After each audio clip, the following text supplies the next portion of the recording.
تاریخی زرینی تو به نام آورانی زمانت قسم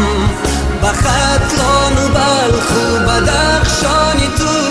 به خوجند و هم زرفشانت قسم به پیرانی با علم و کانی حیا به فردای نسلی جوانت قسم قسم قسم به نامت قسم ای وطن وطن وطن به نامت قسم ای وطن وطن